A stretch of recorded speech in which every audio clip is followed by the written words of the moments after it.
Okay, attacking while unarmed. Coning allows us the opportunity to attack while unarmed in a similar manner to the way we attack while armed. We do not want to wait because we are not armed if we have a chance to dictate the action. So again, as soon as you see the weapon is when you really want to pop off on this guy. As we practice the drills, we like to try different catching, trapping, checking, and striking concepts. But again, you want to avoid kicking. At this point, we did do a lot of kicking before, but again, we were just trying to get that into the game.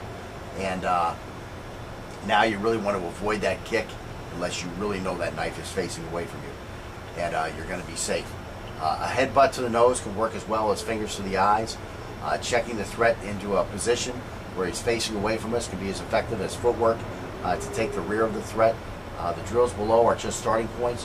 What works for us now is what we want to use. However, we will still want to practice as many different safe variables as time allows. Specific karate type techniques don't work in the real world because there's just too many variables.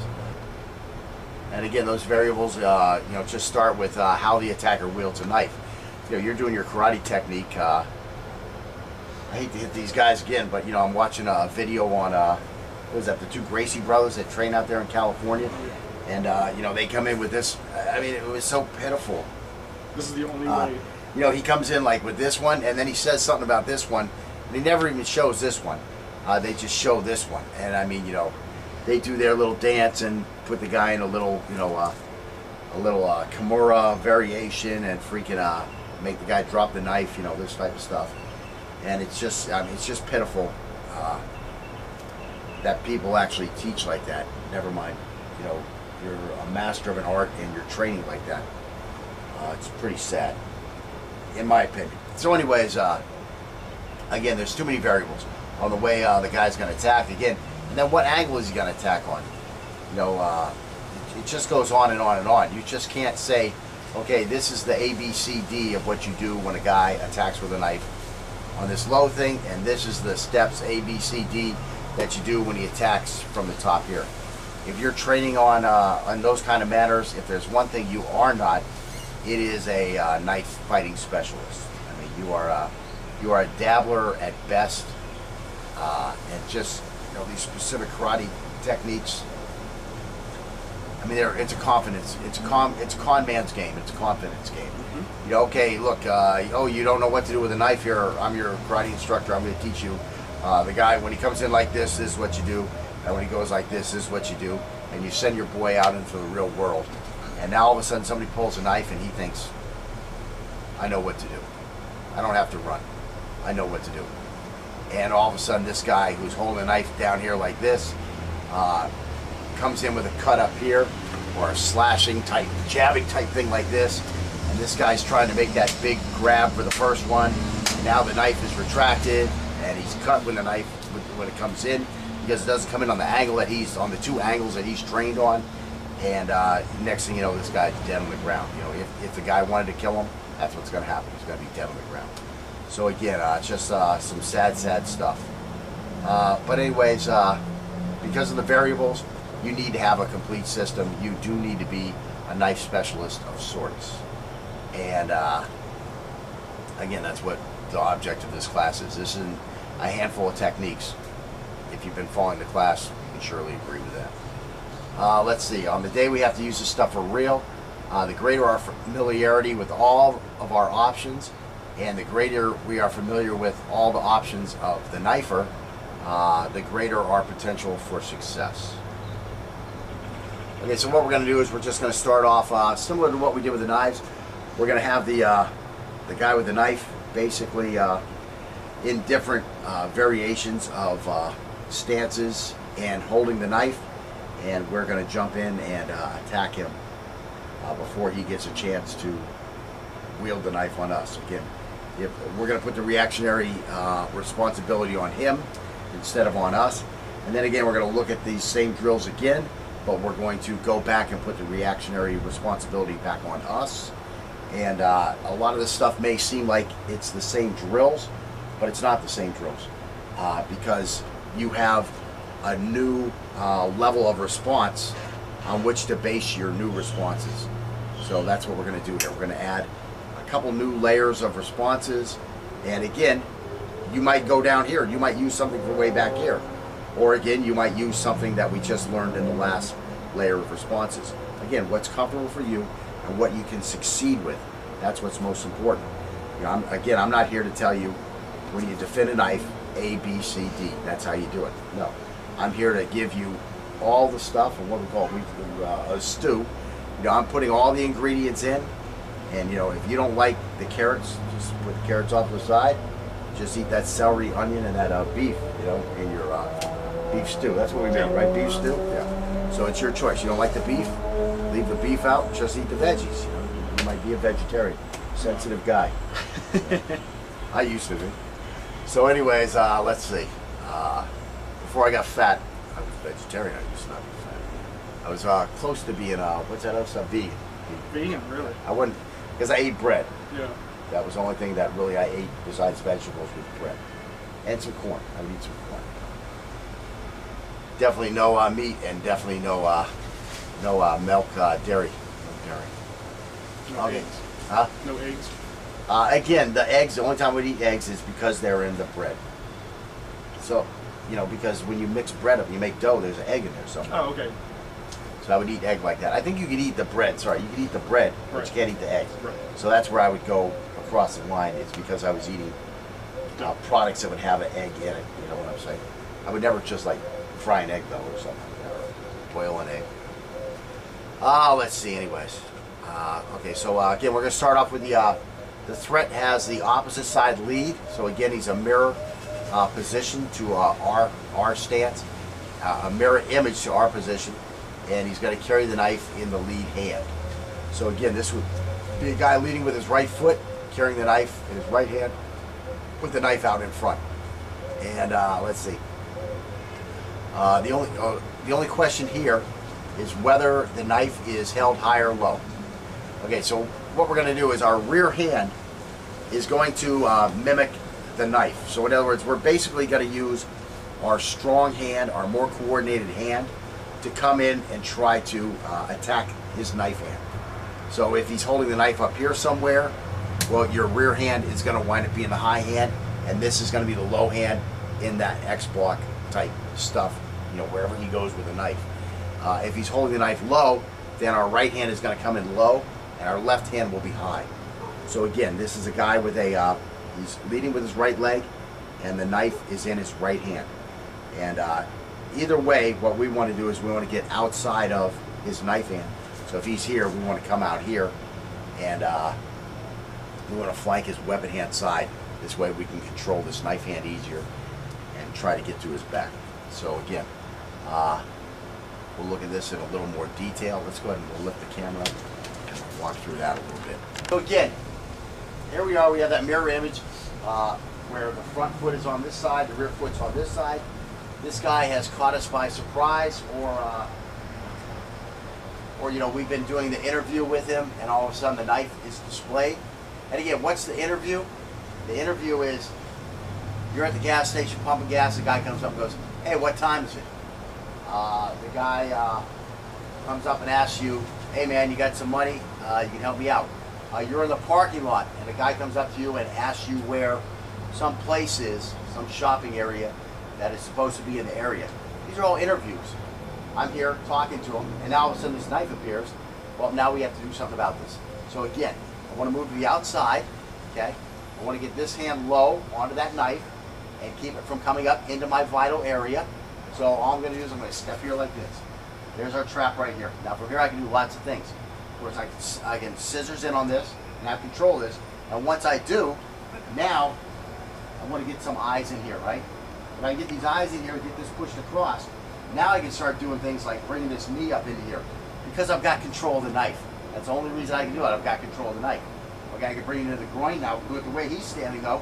One of the best things I can do is I can just step right behind him here and throw this guy onto the ground. We're not going to delve on that too much right now because the one thing I've been telling Scott is you're lucky, Scott, because for the video I'm giving the black belt course, but this isn't something we're going to go into today. This would be something for a guy who's already been through the hand-to-hand course also before you really get into that type of stuff. So again, what we're going to be looking at is just getting in between the knife, getting in between the knife, and getting our arms in between the knife and our body, to protect our vitals, pushing this off to the side, getting something into his head, and then again, you know, now I can start thinking about doing things, slide over here a little bit, now I got his back.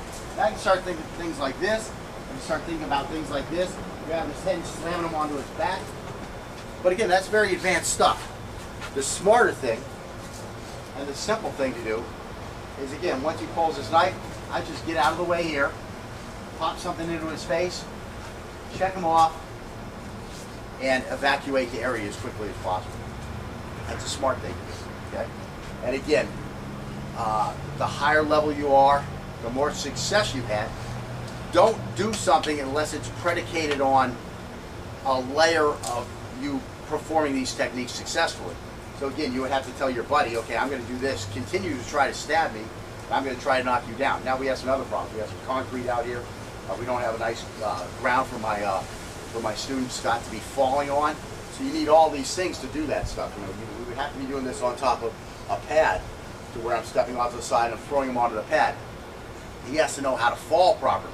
You know, if I'm going to knock him on his back, he needs to learn how to absorb that fall without being injured. So again, there's a lot of extra stuff you have to do before you can do this advanced stuff. So I'm talking about it again for you advanced guys out there. But in general, I'm not going to show it because there's just too many more training levels we need to add before we're able to do that stuff here. And again, it starts off with being able to fall for your partner. That's the big thing. I'm not saying that he's not ready to probably do all this stuff, but again, then there's also some angles of how to throw the guy, you know, breaking his kazushi, that type of stuff. So there's a whole lot of extra training that needs to be put in there. And again, we get that when we go through the hand-to-hand course, and then you would want to come through and do the knife course again, and then again and again, and then, you know, you'd be black belt level knife specialist at that point. So anyways, that's the basic thing there for this particular move. And again, this is when we're mirror image. Now again, hold up, knife high. I got it up here. Again, he's got it up here. Well, now I want to kind of go underneath it. And again, I'm just coming in here like this. This hand's coming up here. I've got this blocked off if he moves at me. Hopefully he's in a reactionary phase and he doesn't have a chance to do that. But again, here I am, and I can clamp this off. Now with this clamped off, I've got this hand on top. So where do I want to go to the face with? Well, I want to go to the face with the other hand. I'm going to come up here to the eyes, with the fingers, and then again, I can check him off. I can escape from the area. Again, as I check him off, and I've got this arm check, can I throw a big tie kick to this leg to drop him? Sure, I can throw a big tie kick to that leg. Can I, you know, move over here and step onto this here? Sure, I can. You know, can I come way over here and throw this thing here? Sure, I can. There's a lot of things I can do. But again, if you have an avenue of escape is the best thing. You're in a little room and there's a door over there that you know you're going to have to open that door to get out of here.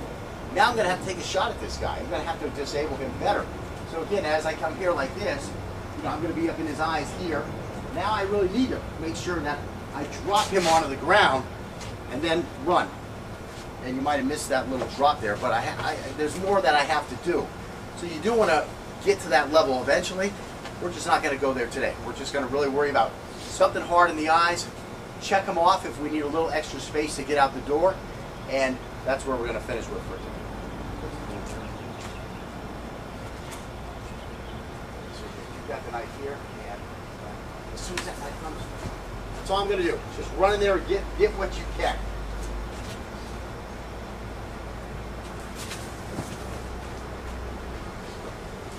So again, I'm getting to the outside of the knife, I'm getting the knife pointed away from me, and I'm pushing him off, getting space so that I can escape.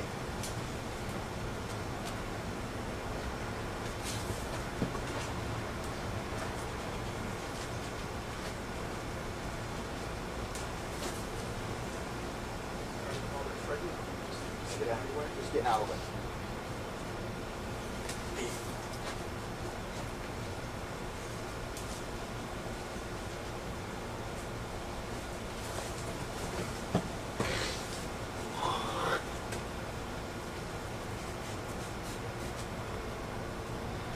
Now again, that's where that modified X block comes in. He pulls the knife out here, he immediately started bringing it up. My hand's already going low. Well, guess what? I got this hand back here, second layer of defense. I push this off to the side, then I get to his face, push him off, and I'm gone. Little struggle for the knife, but again, it's my two hands against his one.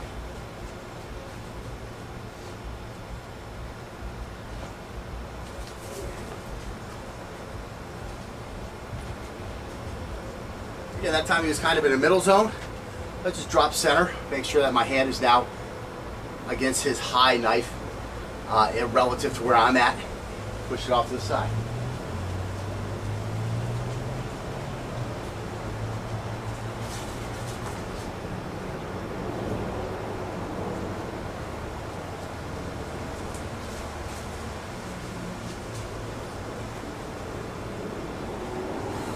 And for me, you know, what the technique I prefer, I'm just trying to give you a basic, this is the idea, hands here, hands here. But for me, what comes out a lot is I just like to run into this guy and check him, get him moving, and then push him off.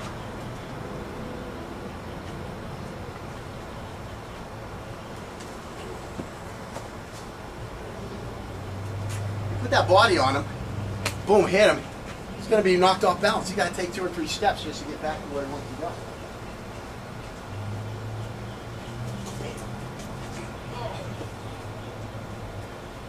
I mean, I can stay on him. You can stay on him as long as you have that arm trapped. And you can try to cut me as I'm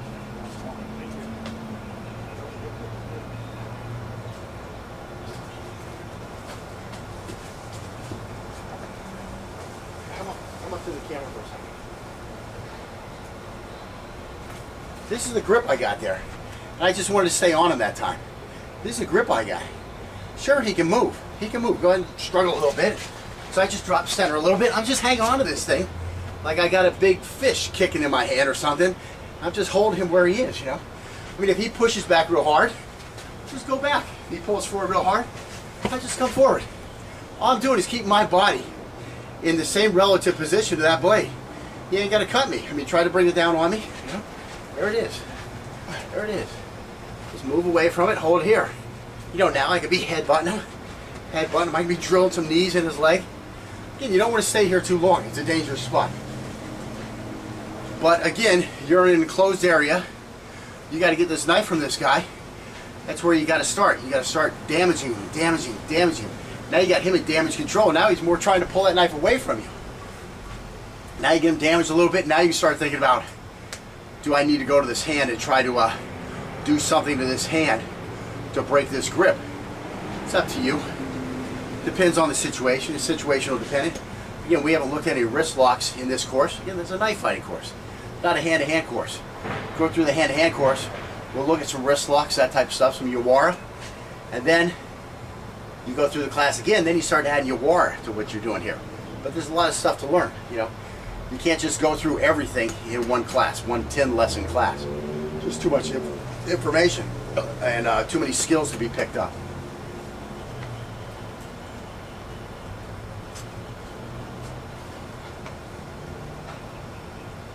Keys, bitch. There you go. You gotta watch out, it's just a little slap because it's so small. I'm trying to use the whole forearm. And again, come in kind of this way and then spin that radial. I didn't talk about that too. Come in with the ulnar first, and then as you grab on, then spin the radial. But make sure you know where that knife is before you spin that radial and expose that radial. And by radial, I mean the radial bone, I mean the radial artery. So attack with that ulnar side, that ulnar bone side of the forehand, and when you make contact, then you can spin and start exposing that radial because you know the knife isn't going to get to it. And the brachial, etc.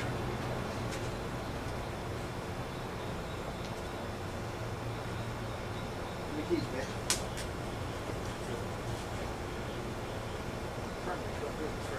Now, pump.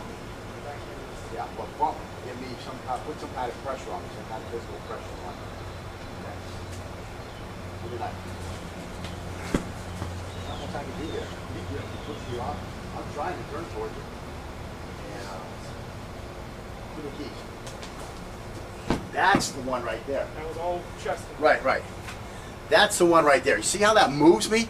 I mean, I have to, there's so much work the guy has to do when you put a good check on him right in that situation. You don't even have to hit him in the eyes in that situation. Sure, if you can, hit him in the eyes. But when you put a good bump on this guy, you get him rocked. Now he's rocked to where his kazushi is broke, okay? Kazushi means your center of gravity, your balance, to where you want to remain upright. You break that kazushi, you've got it to where he has to take a step to maintain his balance. That's the best way to describe Kazushi being broken. Is you've moved his center of gravity to where he has to take a step to get back control of the center of gravity. Otherwise, he's going to teeter over. Okay, so that's a big thing. When you just bump this guy, you broke his Kazushi. Now you still have those whole arms to shove to really put that hard checking on him. And now you can see I'm 2-3 steps falling away from him before I can get control of my center of gravity again. Now guess what? Oh, now we got to start the OODA loop over. Now I have to be like, where is he? I have to turn and observe him. I have to reorient myself. Then I have to make a decision. What am I going to do? This fucker's running away from me. He's gone. What am I going to do? I'm going to go home and cry because I ain't got no crack cocaine to smoke tonight. You know, I didn't get my fix. I didn't get my money for my fix. Those are my problems, you know, as the bad guy. What else could he be thinking right now? What, I'm going to chase you down the block with a knife?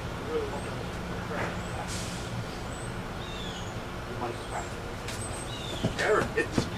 You see, the thing I do when I get bumped is I always jump so that I have a chance to reorient, get my legs back underneath me. So he's just tapping me and I'm immediately jumping and I'm moving myself further out of the way. Then when I land, he pushes me. I got to go all over again.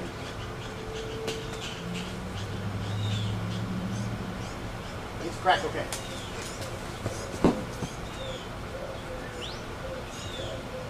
That bump turns me this way. Now he's got my back. It's not because he ran back there, it's because he bumped me. He used checking to spin the center line. Well, whatever. Yeah. It's the center line for me. Easily.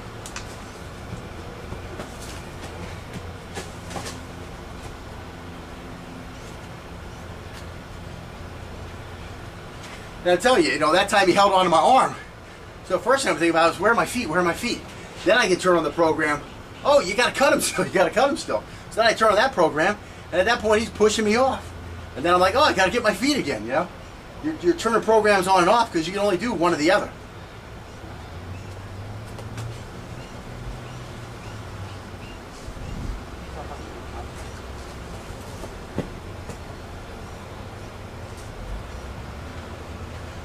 I'm 7 or 8 feet from where I started. Once he gets done with that check.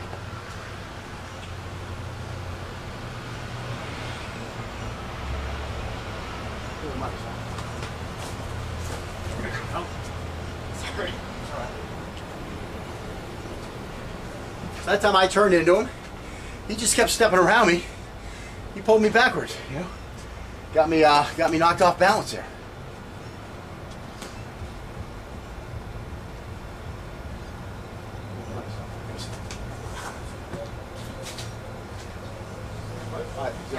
I didn't get you. All right, so let's go on to the next way this guy might be looking at us. What are you looking at? There's too many variables. And again, those variables, you know, just start with how the attacker wields a knife. You know, you're doing your karate technique. I hate to hit these guys again, but you know, I'm watching a video on what is that? The two Gracie brothers that train out there in California, and you know, they come in with this. I mean, it was so pitiful. This is the only way. You know, he comes in like with this one, and then he says something about this one, and he never even shows this one. They just show this one, and I mean, you know, they do their little dance. And now you really want to avoid that kick unless you really know that knife is facing away from you, and you're going to be safe. A headbutt to the nose can work as well as fingers to the eyes. Checking the threat into a position where he's facing away from us can be as effective as footwork to take the rear of the threat. The drills below are just starting points. What works for us now is what we want to use. However, we will still want to practice as many different safe variables as time allows. Specific karate type techniques don't work in the real world because it just goes on and on and on. You just can't say, okay, this is the ABCD of what you do when a guy attacks with a knife on this low thing, and this is the steps ABCD that you do when he attacks from the top here.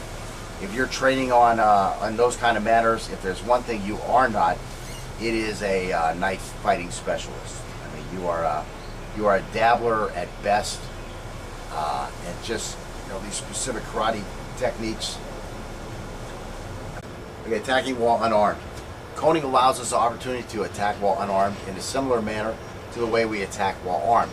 We do not want to wait because we are not armed if we have a chance to dictate the action. So again, as soon as you see the weapon is when you really want to pop off on this guy. As we practice the drills, we like to try different catching, trapping, checking, and striking concepts. But again, you want to avoid kicking. At this point, we did do a lot of kicking before, but again, we were just trying to get that into the game, and put the guy in a little, Kimura variation, and freaking make the guy drop the knife, this type of stuff. And it's just, it's just pitiful that people actually teach like that. Never mind, you're a master of an art and you're training like that. It's pretty sad, in my opinion. So anyways, again, there's too many variables on the way the guy's going to attack again, and then what angle is he going to attack on?